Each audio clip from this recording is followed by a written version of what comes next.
Okay, Group B. Belgium, Denmark, Russia, Finland. Belgium, them and the Netherlands are the two biggest favorites, along with England, to advance out of their group and to finish first in their group. Belgium is also number one team in the FIFA rankings. Are they? You know, FIFA rankings are. It's very much it doesn't make much sense. It seems very convoluted. Who would you say should be number one? France. France, yeah. Tell me a little bit about Belgium, bro. It's the golden generation, kind of still in their peak, but kind of declining. Like, don't get me wrong, like De Bruyne and Lukaku are still very much at the top of their game. But like the defense is getting a little older. The guys like Alderweireld, Vertonghen, like they are kind of aging. I gotta mention Thibaut Courtois come off a fantastic year. He's another one of those like the key foundation pieces. He's still at the top, he's still there. So the fact that they got one of the best strikers in the world, one of the top keepers in the world, the best playmaking midfielder in the world, that's the most exciting part about Belgium. But the depth isn't still quite there compared to was 3-5 years ago. And just the whole question about Eden Hazard, will we ever see him the same again? Because the past 2 years have been rough. And he, on his game, is one of the most electrifying players in sport. He will take on defenders. He could go sideline. Like, he is just incredible. But he just has not been fit. And so who knows? Apparently, Hazard had a metal plate put into his foot when he was with Chelsea. Mm-hmm. And then when he got to Madrid, it started to act up on him. Damn, Chelsea made that $100 million profit. Yeah, they did. They did. Yeah. They scored 40 goals in qualifying, went 10 for 10 with wins. They finished third in the World Cup 2018. Their best finish ever was runner-up in 1980 in the Euro. Mm-hmm. Lukaku needs to be that man beast that Tim Howard had called him that one year. Mm-hmm. Remember when Belgium and the U.S. played in the round 2014? 2014? That's when he had dreadlocks. And that's when they both played on Everton. Yeah. And he was saying how Lukaku, like they call him the man beast. He's a cheat code. Yeah. When he's on, he's a cheat code. People say, "Oh, he doesn't have first touch." Look, he is a nightmare to deal with. Like his body, and then just the way he just accelerates, and then his link up play. Like he is your classic center forward, and I think he's gonna have a monster tournament, especially in a group that's very favorable. Yeah, like to me, this is the most unbalanced group. Like to me, Belgium is far superior than these other three teams. Qualify out of the group, they have some of the biggest odds. Just to qualify out of the group, it's gigantic what their odds are to make it out. So it's, minus 2,500, meaning you got to put $25 to win $1 on them to not make it out the group. I think they finished rather comfortably. I even think that they should go 3 for 3 with wins. Right, unless they rest their players for whatever reason. But they're just so superior, like top to bottom. And Roberto Martinez is always someone like people are kind of iffy on, but he's like kind of like Mancini. It's like, okay, he's kind of been blessed with this really good team. How will he handle it? But let's not forget, like they beat Brazil in the last World Cup, and that was a huge moment. Like people are saying this, like to me, Belgium hasn't completely flopped. Like yes, they've underwhelmed, disappointed at times, but look, they beat Brazil in a very to me, that was like one of the best matches, period, from the past World Cup. And then they lost eventual champion France. But to me, Belgium, like, yes, they need to deliver, but let's not take away from their past achievements. Like, they've done well. It's just now you kind of want to see them take it to the next level. I feel as if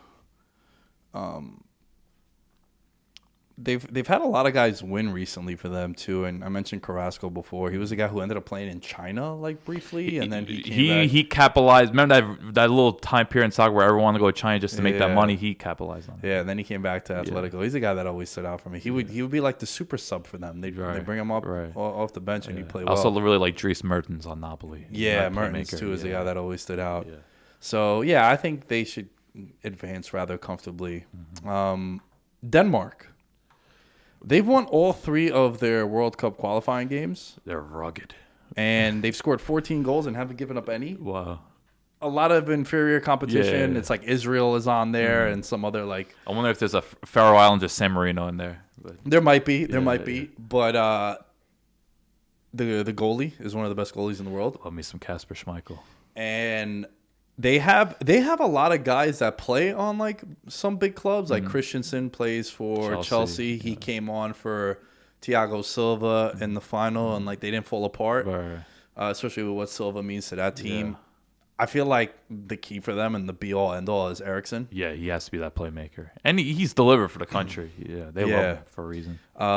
Set pieces, it should be him and only him. Yeah. And I just think that he's the biggest key for them. And their best finish ever, they won it in 1992, Right. which is pretty surreal. Yeah. They have. I was looking at the roster. They have the number 9 for Barcelona on their team. Oh, Martin Brathwaite. Yeah, but like he doesn't play for them. No, much and no, very underwhelming. no, but it's just cool to like if you Yeah. were to watch that and be like, yo, they got the number 9 for Barca. Yeah. But Poulsen's not really. good on Leipzig. He's like this. He has like a ponytail. He's like this big lanky dude. He could play right wing. He could play center forward. He's someone to look out for. Emil Højbjerg was like Tottenham's like holding midfielder / destroyer. He's a very physical presence. So they're kind of like Switzerland, very rugged, but I think they have a little bit more flair. And they also have more guys that could like with Eriksson, you have a guy that could take over a game. Right. Where I don't think Switzerland Or has. they could make that one magic moment. And past World Cup, they were good. They beat a very good Peru team, beat Australia, drew France, and hey, they pushed Croatia to the limit. They just ultimately lost in the shootout. So Denmark, they're going to be a tough out. It's just, once again, not one of those glamorous teams you really want to watch. Speaking of tough, they are very good in the air and on set pieces because they have a lot of size. And then with Eriksson being so good on set pieces, I think that's something to watch. They're solid. Like, we're spending time on Denmark because I have them making it out the group. They're solid enough to make it out the group. Yeah. And they have some, I would say, borderline big name players or noteworthy players is a better way of putting it. Yeah. Okay, Russia. I'm wondering how the World Cup success lingers over. That and also 2 of the 3 games is in St. Petersburg. Yeah. So, and we saw how they fed off that home crowd in 2018. You know, they got all the way to the quarterfinals. Back-to-back penalty appearances. I forgot about that. They beat Spain. Yeah, and then they lost to Croatia. How stressed out were you during those penalty kicks?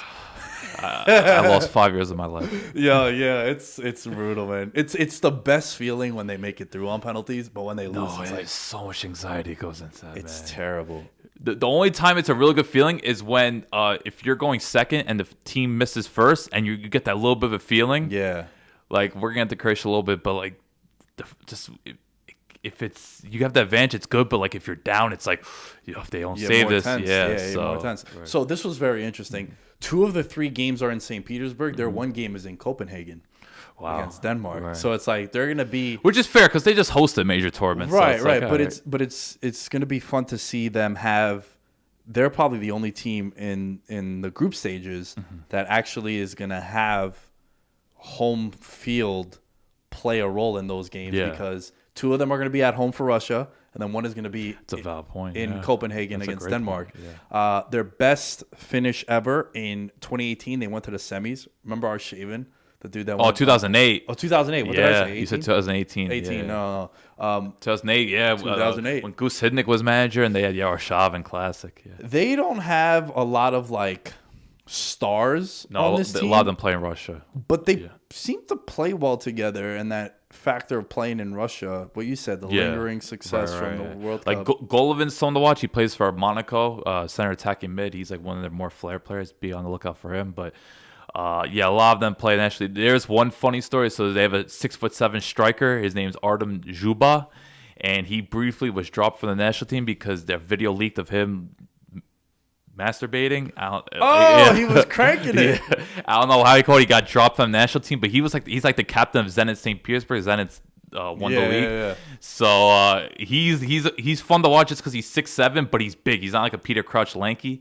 He's like this is big massive figure. He can't move, but like he makes his presence felt. So Russia has some guys. It's just they don't play across Europe. I don't really know too much about their players, and I don't really hear much buzz about them. But then again, I didn't hear much buzz. But the only buzz I heard in 2018 was that this was their worst national team ever. And then they make They were the lowest ranked team on FIFA going into that tournament. Like, I heard nothing but, this team is going to be abysmal. Like, don't watch them. And then they just slaughter Saudi Arabia and beat Egypt. And, they did their thing. But I don't think there's much hype for them again. But they're another team that they command some respect. You got to acknowledge them. Last team in this group is Finland. Salute to Finland, man. It's like their first major tournament. How long? First ever major tournament. First period. Ever, Okay. Yeah. Their manager is a former center back for them and a school teacher who had no club coaching success. I feel like Finland's the Iceland. I don't think they're going to have the success of Iceland, but it's just a fun, feel-good thing. They have a dude who Premier League fans might know, Pukki. Yeah, he was fun Plays for for Norwich. Yeah, He scored 10 of 16 goals for Finland in qualifying. yeah, he's your standard. Scores a lot of goals in the Championship, second division, but then when he gets to Prem, it doesn't work out too well for him. But he's fun. So the way I have this group set up, Belgium is the favorite. I have them winning. And then I have, ready for this? I got Denmark coming in second. Finland is one of my teams to be the best third place qualifiers. Okay. That's a big wild card. Yeah. Russia, I think they come in last. I think Finland might have the only national team to have an MLS player in the Euros. I think they have one MLS Let's go, player. baby. Yeah, you got to represent. Let's go. We got to represent it. Even better. I didn't know that stat, but I'm on board now. Yeah. How do you have this group playing out? I got Belgium, Denmark, Russia, Finland. Russia's one of my third place teams going for. Okay. Okay. I like it. I'm probably going to eat crow on that one, but if I make it, Alan, I'm going to be tapping myself on the back. I think them and North Macedonia are the biggest underdogs in this tournament. That just come to mind because those two countries have not been a major tournament in a very long time.